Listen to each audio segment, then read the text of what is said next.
What is up, Hockey Town? Welcome to the latest episode of Hockey Town Hangout. I'm Matt. That's Forrest. Forrest, Red Wings continue to play some pretty good hockey here lately. Really impressed with how they've been over the last month. Obviously, when we talked last, there was 6 games left. A lot up in the air at that time. A what is it? I think 3-3 finish with points in overtime points in a couple of games. Has the Wings in a good spot going into the All-Star break. We'll get into it tonight. Turn up your volume. Because you're about to listen to The Sick Podcast.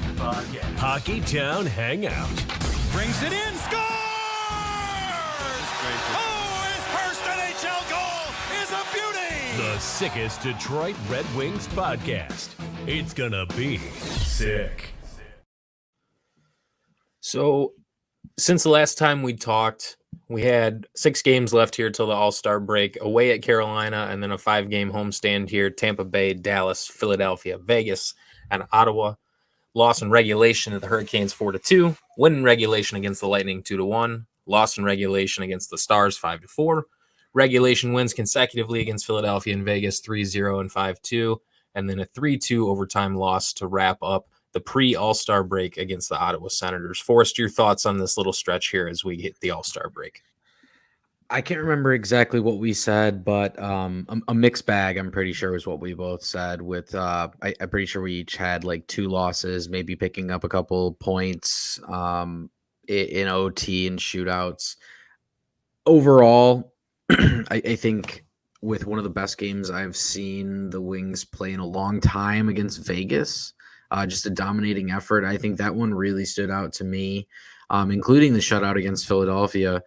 I know that was the second shutout for Lyon this season, but I don't know. I feel like they're always giving up goals. I didn't even realize that he had 2 shutouts. So it just seemed like it'd been a long time since we've really put the clamps on a team. And even looking here, I mean, in the last 6 games, we had two goals or less in 3 out of the 6. And obviously, not coincidentally, those are the 3 games that we won. So this team's success is directly tied to their defense and how they're going to shut down the other team going forwards. We know their offense is a juggernaut. Their offense is in the top 10, I believe, still in the league. But I've seen a lot of talk of the puck luck that the Wings are getting with their shooting percentage. So an interesting storyline going into the second half. Will the Wings continue to convert on their shots and be an offensive team while also limiting chances and riding the recent heater that Alex Lyon's been on? Yeah, Alex Lyon continues to do what he's got to do to give the Red Wings a shot pretty much every night. The big one that stands out to me in addition to the Vegas game is the Tampa Bay game, winning that game 2-1 in regulation against a team who also is playing really good hockey as of late too. Unfortunately not able to create much separation there, but the ability to win that game against a team that, over the past, 7-8 years, you have not done well against these guys. And I think that'll be a sign as we continue to kind of gauge, where we're at in the rebuild is how we start doing against these teams that have had our number throughout the rebuild. So encouraging to see, in January wins against Toronto and Tampa and Florida. I mean, you played those are all guys you're chasing or trying to keep pace with, and you beat them all. So that's good stuff for sure. The Dallas game, kind of tough to give up that many goals, but again, playing solid defense night in and night out in the National Hockey League is a lot easier said than done. You mentioned the Tampa game specifically. I agree with your point on them squeaking out a 2-1 win and them beating Vasilevsky. It's been a minute since, I mean, he pretty much owns us. It's just kind of been that way for the last, 7-8 years while he's been there. So to squeak one out and, Daniel Sprong shouted out Patrick Kane for telling him to go low glove. I just thought that was a super cool moment. Like, wasn't even playing, is injured, but still helping coach up this team. Just a fun little tidbit, which shows that these guys are having fun And I think that might be a little part of why they're kind of breaking out. It is more fun for these guys. They have a chance to really be in the thick of a playoff race. We haven't said that in such a long time around here that I think the boys are buzzing because of it, and I love to see it. Yeah, 100%. So, and then I kind of want to bring up this fact too in regards to the standings. I know it kind of stinks that, Boston, Florida, and Tampa, the guys ahead of you continue to play pretty good hockey. Toronto's playing good enough to keep pace. They're not really doing a whole lot to separate themselves either. But and they got a couple games in hand. True. You have to win those games in hand, though. True. We'll see when they get played. But I want to talk about the separation that's being created between Detroit and teams like New York Islanders, Pittsburgh Penguins, New Jersey Devils, Washington Capitals. I mean, all those teams I just listed are at 51 to 52 points, 6-7 points behind. They do have some games in hand on them, of course, but again, you got to play those games. And, the New York Islanders recently made a coaching change. They're like 1-7 their last 8. Pittsburgh lately is like 2-5 their last 7. So these guys aren't playing super great hockey. And again, these guys, Patrick Waugh is going to demand excellence. Sidney Crosby is going to do his thing and demand excellence. So these guys aren't just going to go away, but you got to play the games night in and night out. And kudos to the Red Wings for not just, being in a playoff spot, but they've been playing good hockey for multiple weeks now. And it's starting to show in the standings by the teams that are chasing them. Perhaps they have played a couple more games in certain scenarios, but all things considered, you'd want that separation regardless. An interesting tidbit while that I was looking up over here. Wings play the Islanders one more time, and then they play Pittsburgh twice in the dog days of the season, like late March, early April. So you could even view some of those circle going forwards. Yeah, sorry to cut you off. That's my bad on that. No, you're good. Go ahead. But yeah, so if you got to play the Penguins twice, they have 46 games played. We have 50. You could those 2 games in hand are against us. You win those games, then they don't even matter. Right. So, yeah, for sure. So good stuff so far. Pretty much. You'd like to be in one of those cushy 1, 2, 3 spots in your division for sure. Not in the Atlantic though. Dude, the Atlantic might have 5 teams in the playoffs. That's absurd. It's just an absolute juggernaut of a division. And kudos to the Red Wings for, to be able to rebuild out of the hellhole that was the 1920 season. And, you want to talk about teams that have had higher picks. Buffalo and Ottawa have had higher picks, and they're nowhere to be found. Although they did just beat us, so I know they're gonna come at me for that. The Ottawa fans, like you can tweet about like any other team. You can like mildly talk lighthearted shit. I tweeted that I wanted to see Klim Kostin and Matthew Joseph in a WWE style match. Like that's obviously not possible. And the mentions were blowing up all day. Just they take everything so personally. So I'm kind of glad those games are done, to be honest. So why really don't we for a while, and we didn't really have much. We didn't have much to look forward to. Yeah, I'm thinking maybe those Ottawa fans are kind of at that point where they're just up in arms about everything because, in a way, we did expect them to take the next step. A lot of people did expect them. I'm sure a lot of their fans were drinking that Kool-Aid. And, for them to really fall flat on their face this season with all the change that's happened over there, yeah, they're probably being salty. They're probably salty about all that stuff because, it's a complete flop.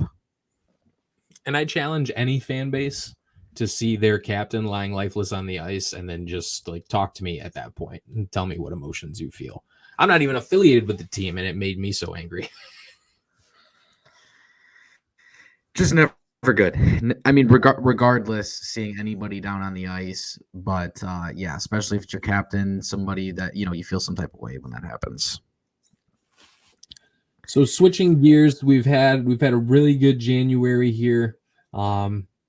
Nice little opportunity to get a break, consume some Alex and Archie DeBrincat content at the All-Star game this upcoming weekend. Wings don't play their first game of the month until February 10th, Saturday afternoon tilt against the Vancouver Canucks. And then we'll head out west for a 4-game road trip, Oilers, Canucks, Flames, and Kraken. Then we wrap up the month 4 out of 5 home games, home against the Avs and Blues, away against the Blackhawks, and then home against the Capitals. And like you mentioned, Forrest, we wrap up the month on Leap Day against the New York Islanders. First thing that stands out to me here, obviously the West Coast roadie to start things up. Did well in California. It's funny how we say, oh, there's an important stretch of games coming up, and it's like, a block of 4 to 5 games, and we say that, I'd say, about every other pod. and here we are once again, another West Coast roadie, very important, coming out of the All-Star break. Got to pick up points there, especially with how tight the Atlantic is. I mean, you mentioned, like, obviously we have games in hand against these guys, and they got to win them, but it's tough going out west. You got Edmonton, who's on an absolute heater currently. You're playing Vancouver to start at home, and then on the road, another team that they just went out and made that blockbuster trade. It's gonna tell a lot of the mettle of this team. And there aren't any. I guess I should say Edmonton is pretty top tier. Vancouver, I'm still on them, but like Calgary, Seattle at the end of the trip. 2 games that you're hoping that your squad can clean up on. And then obviously they have Colorado in there too. And I think Colorado will make a move. I think they'd be crazy not to with how good McKinnon looks right now. Yeah. I mean, Nathan McKinnon and Nikita Kucherov look otherworldly at the moment. Best art, Ross, like challenge in a long time. Usually there's somebody that runs away with it every year. Definitely 2 evenly matched guys. They've kind of gone back and forth over the last couple weeks. Interesting to see. 100%. So we're sitting at 58 points in the standings as of this very moment. You have 10 games in February, so that means there's 20 points up for grabs. You go 10-0, you're at 78 points. So I would imagine at the end of the month, they would like to be kind of sitting around that, 70-ish mark. I think hoping for 78 is incredibly optimistic, but to be sitting around 70, I think keeps you right in the thick of things. I think 70 is definitely the number. If you can take 60% of your points in any given period, you're going to be in good shape. I have something like I'm looking through their stats, and obviously we're a little past the halfway point at this time, but top 5 in the league goals for. The offense is evenly balanced. We pointed out the Kraken earlier this season. Like it's been super balanced from top to bottom.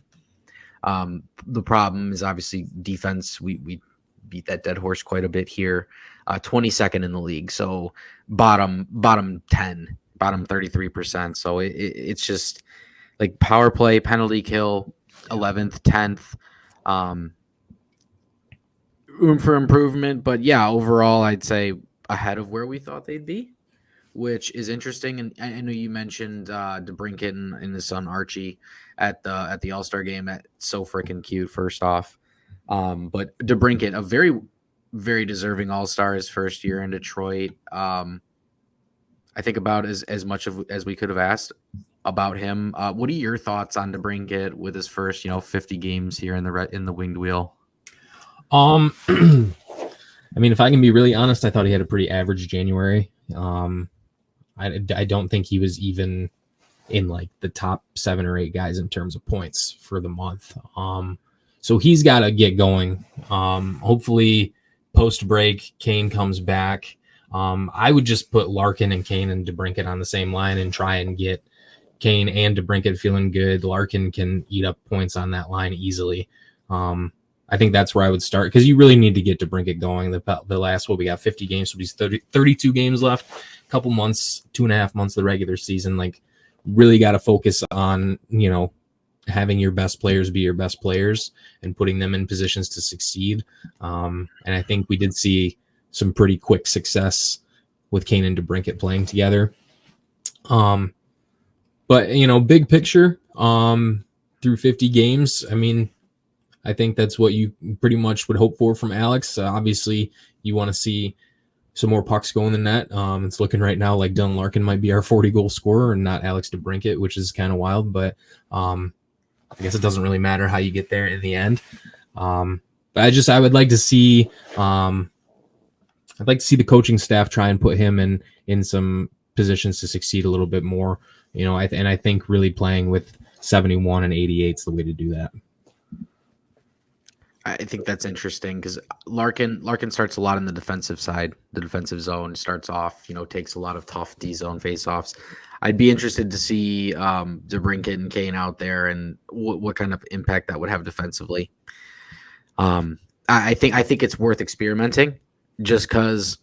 I mean, you think about like those three names on a line together, you're like, okay, that sounds like a pretty dangerous line. If I was just to throw those three names, DeBrincat, Larkin, and Kane together, you're like, okay, that seems like they could have something going. But I think it helps their depth. So I say I'm with you on that. I would at least experiment with it. Because in my mind,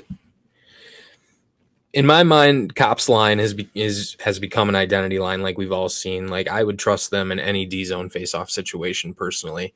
Sure. So I wouldn't been the biggest development over the last month too. For sure. Yeah. That we'll call them the 21st century grind line here. I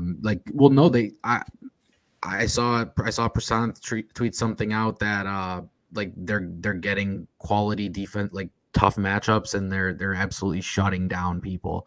Like they're one of the best shutdown lines of the last like 15 years or something crazy. Just obviously limited sample, but seriously off to good things. And if you can have that top line, you're talking about that you just mentioned, DeBrincat, Kane, Larkin. Your second line is probably Daniel Sprong, JT Comfort, and Lucas Raymond. That's a pretty formidable second line. And then you're starting to see how this team gets depthy, and you're like, okay, now it starts to make sense how we're top 5 in goals for. Like we just roll line after line and come at you in waves. Yeah. I would like to see Sprong with some more ice time. David Perron's probably going to block that though, unfortunately. But yeah, I think Lucas is really taking a step in terms of being like an offensive driver himself, which is good to see. I saw a tweet the other day of like all players 22 or younger, leader in points or whatever, and he was like right behind Stützle and one other guy. So he's keeping pace with his draft class, which is encouraging. And then, really just about finding guys that can play with him. I mean, Comfort's kind of been invisible to me. I mean, like to me anyway, I haven't really seen him doing a whole heck of a lot. He does a lot of like defensive zone stuff fine. But to be a second line center, like you have to chip in offensively. You have to. And as of right now, I mean, I don't have the points in front of me, but I don't think he's had a ton of points in the last month. But it's nice that other guys like Kopp and Rasmussen and Sprong have been stepping up to help out, Larkin and Raymond. Depth scoring a good thing to have, but just a couple of those guys in your top 6, in particularly DeBrincat and Comfort, really looking for more offense out of those guys. Well, those two started off so hot at the beginning of the season. Yeah. Just lights out, and then Comfort went down with that injury, and I don't know. I feel like he still really hasn't rounded completely back into form yet. Yeah, maybe he's still hurt. I don't know. He can get that. Hopefully he can get that over the break here, take a little bit of time off, regroup. And, sometimes it just takes people a little bit of time. So hopefully that's just the case. And DeBrincat in general, just a super streaky scorer, and most of the scorers are like that. They come in bunches. So hopefully we can get another big goal streak or, some clutch goals out of him down the stretch that really help propel us and keep us in the playoffs and potentially even better position going forwards. So we got 12 games until the trade deadline. We obviously have all of these months' games that I listed a few moments ago, and then you have a home game against the Florida Panthers and an away game at the Colorado Avalanche. And then the trade deadline is March 8th, which is a Friday, and you actually have a game that night. You're on a road trip. So it'll be really interesting to see what Steve does. If there's any moves to be made out there. Been hearing Berggren's name a little bit in some trade rumors. Is there any way that we can make an offer that centers around him and maybe another prospect or a pick, and we could get maybe some defensive help? because I really don't think we need a whole lot of forward additions at the deadline. If we were to bring in anybody, I would hope it's somebody to help maybe round out that back end. I'm with you. This team needs defense through and through. Me personally, I wouldn't mind shipping up Perron. I just think he's been a serviceable guy, especially last year. Noticed the difference.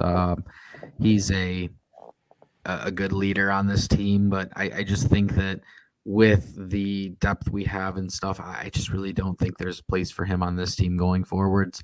And honestly, I would kind of hope that I don't want to say subtract on the defensive side, but look at doing something on the defensive side to open up a spot. Like Sider's working all these tough minutes. I mean, in a way, we're kind of running that boy into the ground. He's playing a lot of tough minutes these days against top competition, and we got to get him somebody that can handle those minutes with him, because I know Wallman played super well last year with Sider, but personally, I'm just not seeing it this season. Well, Wallman hasn't been up to that same level, in my opinion. Well, I think it just comes down to you need somebody who's a workhorse and a gamer that you trust on your second pair who can eat some of those minutes. Because if you want to leave Sider and Wallman together, that's fine, because they have been getting a ton of hard matchups and have probably been being asked too much of. But who's the second pair? Gostisbehere and whoever the hell he's playing with that night. And so, you know what I mean? You need somebody who is you don't even need somebody crazy. You need somebody who isn't super old, who plays a really simple, hard, defensive first style of hockey. Simon Edmondson. Okay, maybe someday, but Simon Edmondson right now is probably not going to move the needle a ton, unfortunately. I just don't think he's going to. No, and it's not like they would even play him enough to the point where he would be able to even, for whatever reason, outside of Lucas Raymond, it just takes this team forever to trust young kids, and I'll never understand it. But maybe that's not for us to understand. Obviously Steve's pressing the right buttons, adding all these vets and stuff. I think really the underlying thing here for us is he's buying time. There's so many guys he's drafted who will be ready in the coming years, but just aren't ready right now. Guys like Carter Mazer and Axel Sandin Pellikka and Simon Edmondson and Amadeus Lombardi and Dmitry Buchelnikov and, Johansson and Wallinder. And there's so many guys who we just don't know what they are yet. We could have a freaking gold mine. We're just not going to know. So we're kind of in that little in-between time right now where you don't want to completely lose the culture, right? And just keep missing the playoffs. And I get the logic on bringing these guys in. Don't love all the contracts for sure, but he's created a competitive environment again in the big club, which is super important. And now all those guys that he did draft, he's not just handing it to them. He's like, that's not the Red Wings culture he wants to build. And for better or for worse, it does drive some of us crazy. I would definitely rather see Simon Edmondson in there than Justin Holl ever again. But for better or for worse, that's the route he's chosen to go. And I think for the most part, it's working. There are definitely some nights where it looks like it's not. But if you look at the standings and all things considered and where we came from with 48 points or whatever it was 4 or 5 years ago, I am happy with how it looks today. And I'm really encouraged on what it's going to look like as we, continue to progress through the 2020s. It's going to be an interesting dance going forwards. You listed off the names there. That's a lot of kids coming up. And yeah. you mentioned that we don't hand any spots off to anybody. So it seems like it's just getting a little crowded to me. And that's where maybe a potential hockey trade can come in.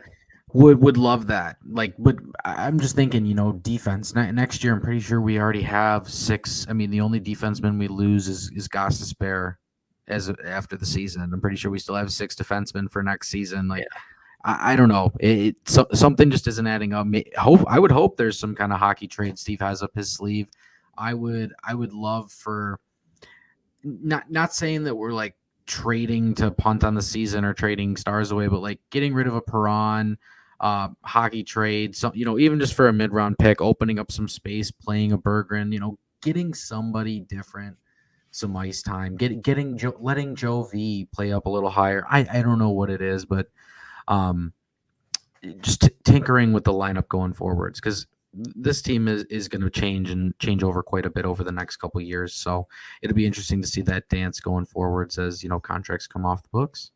Yeah, I think that's an interesting word, tinker. I think there is a way where you can kind of subtract a piece and maybe add a piece and just make a couple little tiny adjustments, and maybe it does benefit them. But I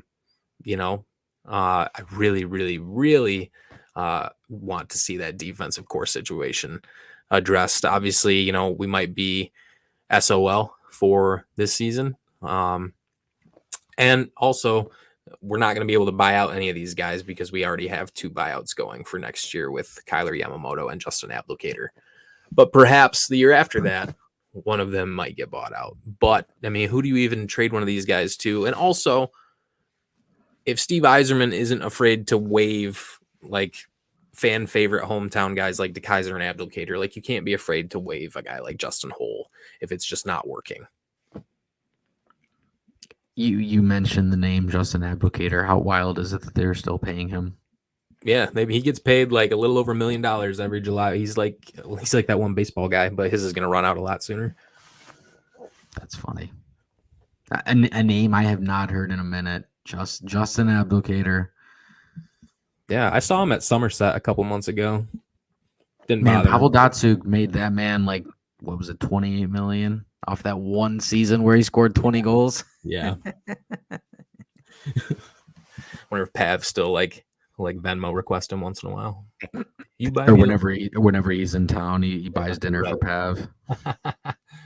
But yeah, so you look at the teams that are looking up at Detroit right now. Again, the Islanders, Penguins, Devils, Capitals, Sabres, Canadiens, Senators, and Blue Jackets.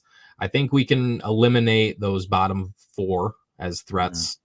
So really it just comes down to what are the Caps, Devils, Penguins, and Islanders going to do? I think there's the 4 teams that are looking at you, and they're looking at you to blink first, and we just got to keep playing our game, keep dominating these stretches here. You don't have to win them all, but you got to put good stretches together, and I think we've shown now that we can do that.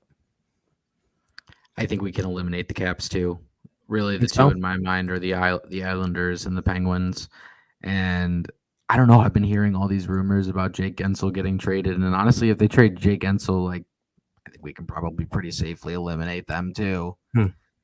So something interesting. Obviously, the Islanders coaching change. Yeah, like to be up. I can't remember how many points we're up. Like 4 or 5 points on the Islanders. 6. 6 points on the Islanders. That's huge going into the last 32 games of the season. Yeah. So hopefully, they continue to keep it up and continue banking these points early. And hopefully by the middle end of April, we're flipping this over to talking playoff hockey, baby. So I would just real quick, the Islanders too, their goal differential is -23. It's easily the worst one out of any of these Eastern Conference teams that are flirting with a playoff spot. And that honestly is flirting with the Senators are at the bottom. They're -12.